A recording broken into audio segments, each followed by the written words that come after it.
وازيكم يا ابطال عاملين إيه؟ يا رب تكونوا بخير دايما. بما ان النهارده اخر يوم في السنه قلنا ننزل بشرح ترند جديد نختم بيه السنه، ويلا بينا نعرف عملنا ازاي في الترند ده. هنستخدم بالظبط 41 صوره عشان تقدر تعمل الترند زي ما انت شايف كده. بس قبل ما نبدا في شرح فيديو النهارده عايز اطلب منك حاجه واحده بس، ان انت تنزل تحت في الكومنتات تصلي على النبي وتعمل لي كومنت برايك او كومنت يشجعني ان انا اكمل في الفيديوهات الجديده دي، وباذن الله نبدا سنه جديده مع بعض وفيها حاجات حلوه كتير وفيها مفاجآت وفيها كل حاجه، ونحقق نجاح كبير اوي ان شاء الله في السنه دي. وبس كده مش هطول عليكم، ويلا بينا نعرف عملنا الترند ده ازاي. اول حاجه ندخل على جوجل كروم زي ما انتم شايفين كده، هتخش على اللينك اللي انا سايبهولك تحت في الوصف ده زي كده.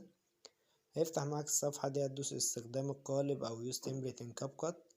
هتستنى تحمل معاك، هيفتح معاك الصفحه دي، هتدوس على يوز تمبلت اللي هي تحت على اليمين. هيفتح معاك معرض الصور بقى، تختار 41 صوره بالظبط.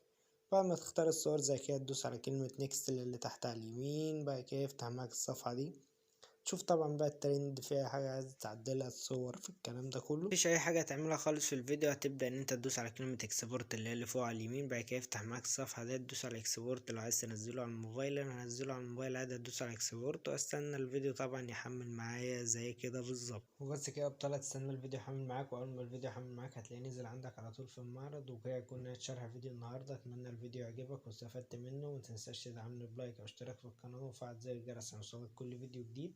وإن شاء الله تبقى سنة سعيدة عليكم، ويلا أشوفكم في فيديو جديد وشروحات أجمد أجمد أجمد. لو عايزين أي شروحات تانية ياريت تكتبولي تحت في الكومنتات.